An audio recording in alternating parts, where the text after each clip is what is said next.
and welcome aboard the Northern Soul Express. Today is a different video. Today is the weekend of Armed Forces Day, and today we're in Trowbridge to have a look at the Armed Forces event that's going on. I hope you enjoy what you see, and that's about it. So, Second World War.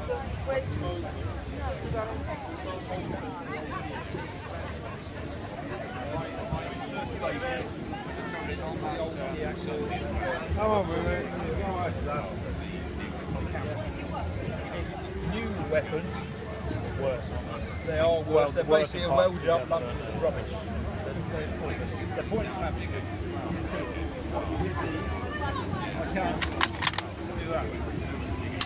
I can feed rounds into the magazine. I can't fire it. But that's what I want. I don't want a piece of welded up rubbish. It's nice.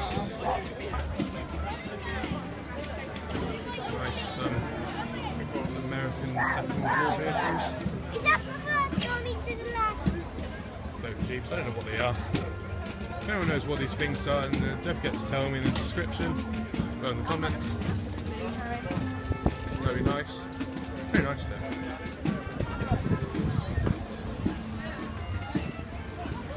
Yeah, on a small German section of the display.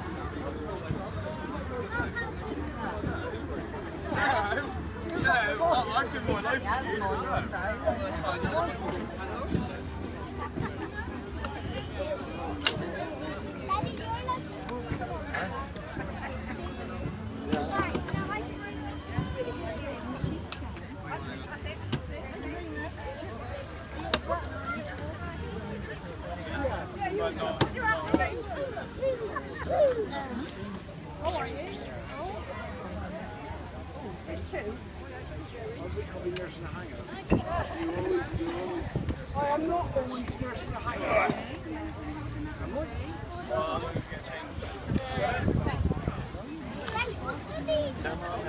Set up and snap out squad. That's nice. All we got is a few hangouts. Sort of Luger, very long one. So it changes then to 8. It's changing like these socks.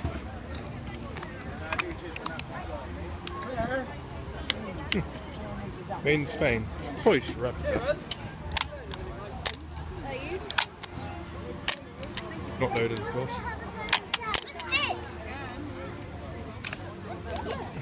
Here's the other one. Here's the other one. We're now out of copy because I'm only holding this left-handed, so we're now out of copy it.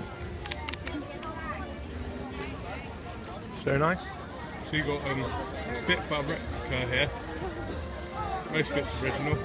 Most is made up. Okay, it doesn't fly. It's just a replica. I mean, look around it. Where would they be able to land it?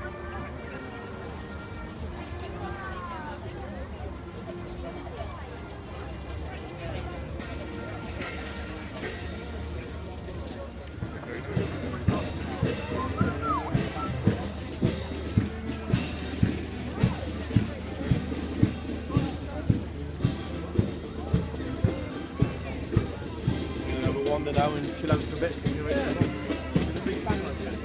The foreign aid post. Oh, the horror.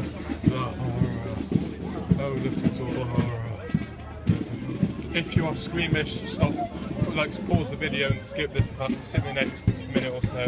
It's horror. Oh, the horror is all I can say.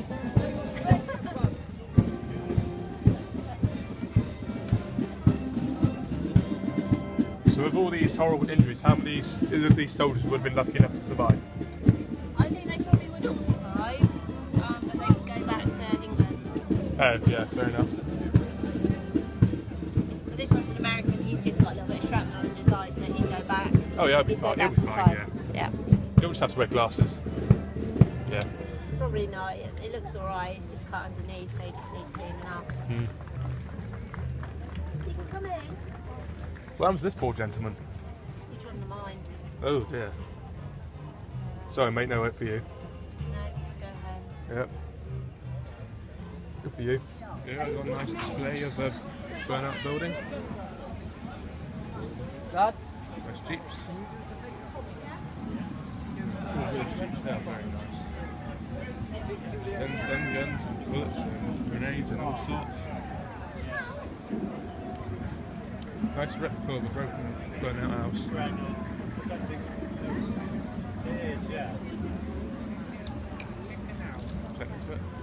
Alright, okay. Well, it comes off a signpost. You'd have thought they'd have just demolished all the signposts as they make it harder for them to find their towns. But they didn't, and we lost. Oh well. Nice house. Oh, this is a nice house in there. See, you've got these blockers on the way with sort of slits, so the light don't point up and the enemy won't be able to see them in their aircraft. That's basically what the war was for, really. Just to stop the enemy from spotting the light in the sun. Little sort of desert camp. Oh, US. It's the Americans. That's why I said don't play.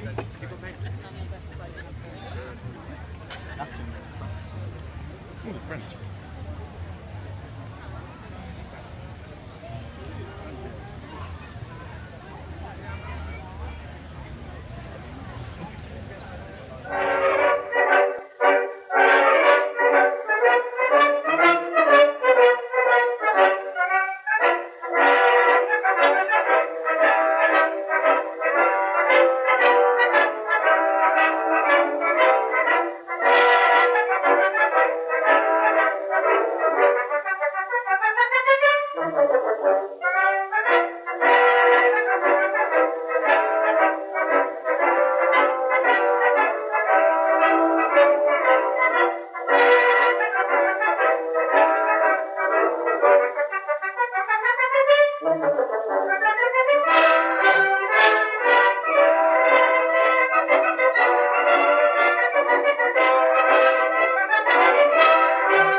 Somme, 1916 to 2016. God, it's 100% scenery today, this weekend. Yorkshire's missing.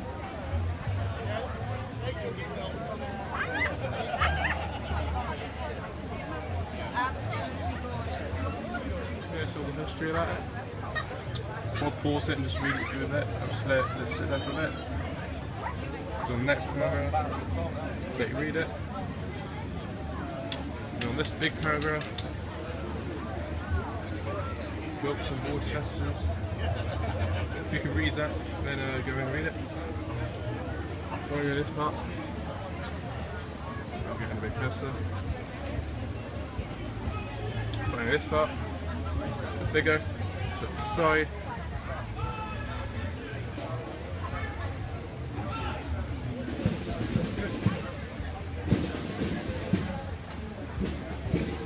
Soldiers. I do like the depiction of it being colour. It's very creative.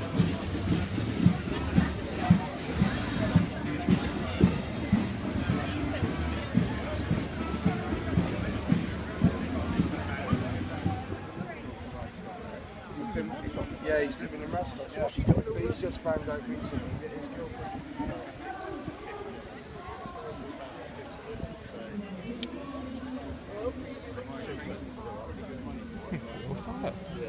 Very cool. It is very well. It's the only one that's registered for this one.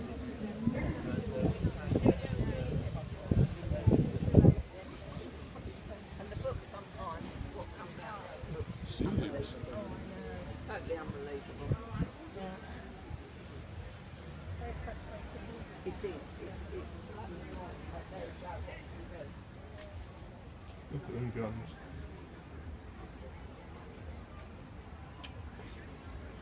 Even pictures of some houses. Wrong with One day somebody will get together and write a true story of what happened.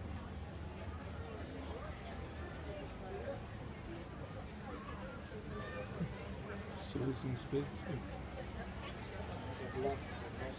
Yeah, you're saying is wrong, yeah, because it says it in this book.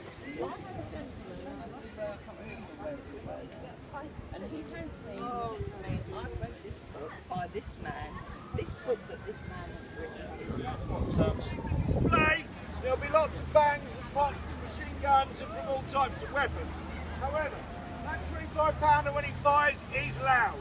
We have put a reduced charge in it, so we know that it's not going to be as loud as it normally is. But you are quite close. So there's a couple of things you can do to lessen the effect of the noise.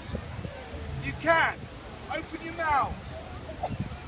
You open your mouth, it closes part of the sensors behind your eardrum and closes your ears a bit. You can also put your hands flat on either side of your ears like that. Okay? It really does help. You can try it, talk, put the hands there, you can visually hear it, it gets quiet. Now if you do both, you will really protect your ears, and not only that, you will amuse the hell out of us because you'll all look silly. But it does work. Please do not put your fingers in your ears. Please do not pop your ears like that. If you get a sound wave going in, you'll actually do more damage to the ear. Anybody got any questions? I don't know who Okay. Any other questions? Okay, good. I have a question. It's not real live wire in there. What? No, there's no real live ammunition there. There is blank ammunition, but Good. it's loud. Okay.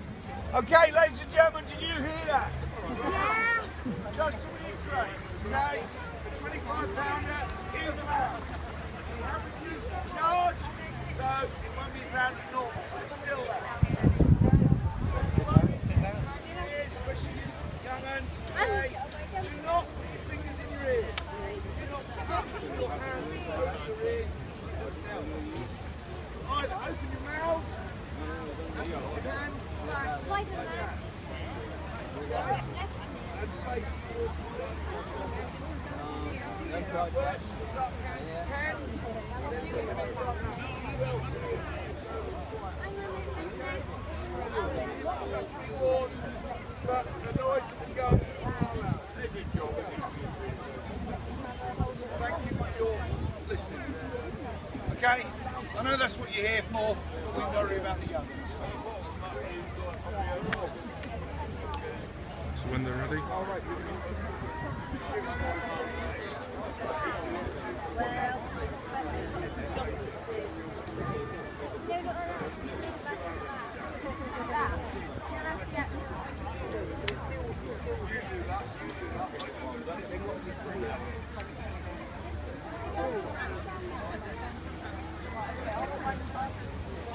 Where are you on YouTube?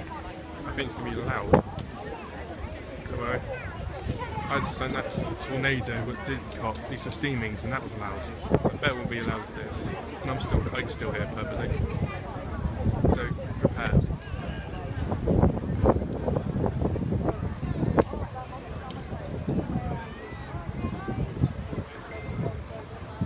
Tony has a lot coming. Yeah. He's tired, can't be asked for that later. So miserable. That's why it takes a while.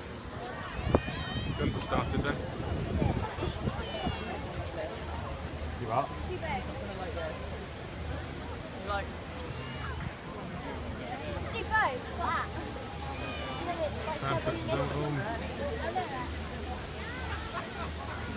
A bit like an elephant.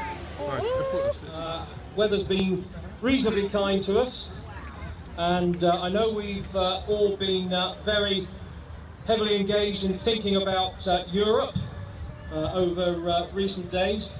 But what we would like to do now is ask you to just kind of cast your minds back, use your imagination as much as you possibly can, to think what Europe looked like in 1944. My name is Rob Abbott. I'm a member of the 4th Wiltshire's Living History Group. And I'm joined here today with a number of colleagues who are also members of various living history groups. And what we want to do this afternoon is, as we said, transport you back to the year of 1944. This is post D-Day. The Allies have landed in Normandy, the second front has been created, and Allied forces have forced a lodgement and have now broken out of that area. The Americans are sweeping down from the north alongside British and Canadian troops on the left flank. The German Wehrmacht has actually fought an outstanding campaign to date in terms of delaying the Allies, but sheer weight of numbers, material and so on has forced them back further and further into what is now known as the Falaise Pocket. The German army in Normandy is in danger of being encircled. Many of the German units fighting in the west are completely shattered. Divisions have been reduced to battalion size, and they've taken very, very significant casualties in terms of men and equipment. You'll probably see behind me now that we have a German unit moving onto the field. This is a mixed German unit. They're falling back from previous engagements. Their role specifically is to do everything that they can to delay the Allied advance. You can see that they're in mixed uniforms. This is typical of a German group of this type and time. Units that were mixed together to form cohesive battle groups, what the Germans call Kampfgruppen. The Germans were very successful at this, and they're moving back to set up a defence line in order to hold the Allies back. They're moving into position now, and you'll see them to your front. Typical equipment being worn by these troops. Pea pattern and splinter pattern camouflage. The Germans used camouflage material extensively. And if you can for one moment forget about the odious regime that the German army was in essence fighting for, put that to one side. The German army was an extremely professional army of the time. They were very, very good at fieldcraft. They possessed excellent weapons, and in terms of the campaign in Normandy, their tactical ability was certainly respected by the Allied forces that they faced. So the Germans are taking up position. What's happening to their rear is that the Allies are now moving forward. They've been trying to advance as quickly as the Germans have been retreating. The Germans have taken up a blocking position, awaiting the next Allied probe. And if you look to my rear, you may well see an Allied vehicle nosing forward. This is a reconnaissance team, a mixed team of British and troops moving slowly forward. Their role is to try and assess where the next German line has been set up in order to make contact with the enemy and to destroy them.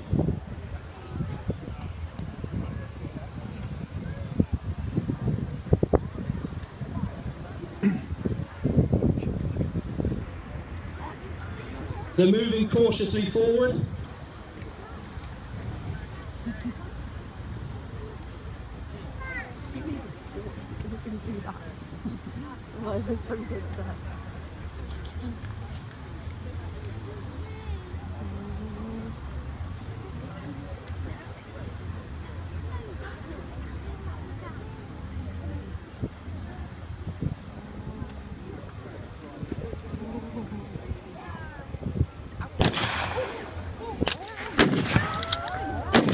Fire.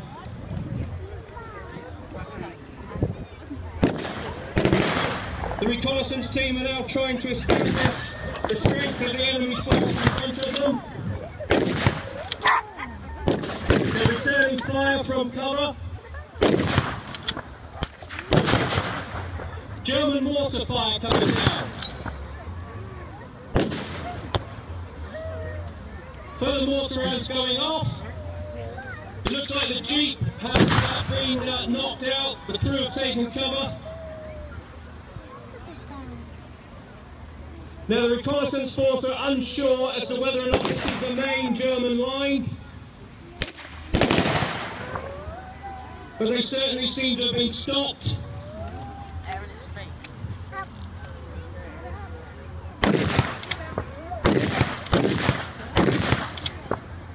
Okay, they're starting to move back under cover of their own fire.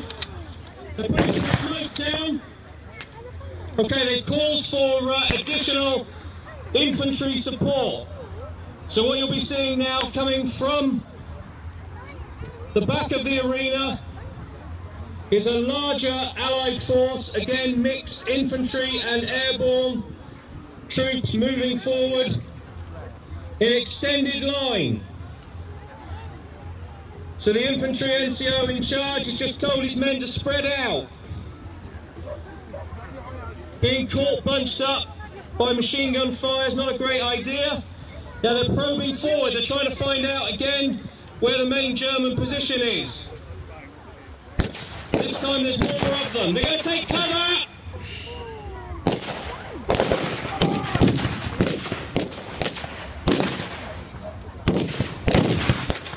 Okay, so the Allies have got a little bit more firepower now.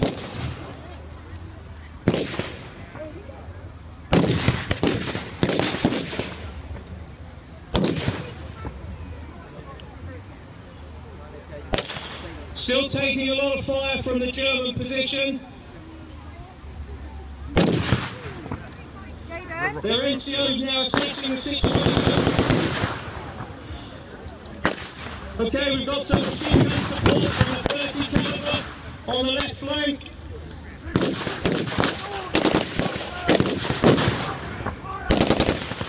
Alright, they're going to fall back. They're going to move back under cover of the 30 caliber. Moving back in good order.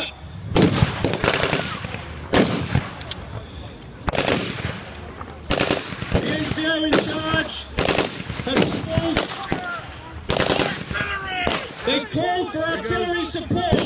Now we've got a 25-pounder battery at the rear, and they've called down artillery support on the position as relayed back by radio.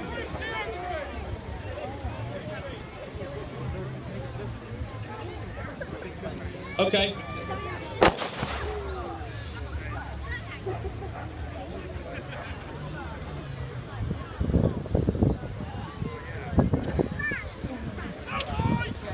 Here goes.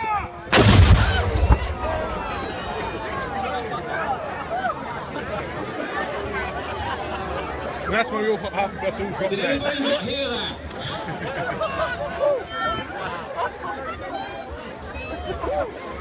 It's that thing again. Artillery that's got fire noise now to do, going sadly. down on the German position. Here goes again.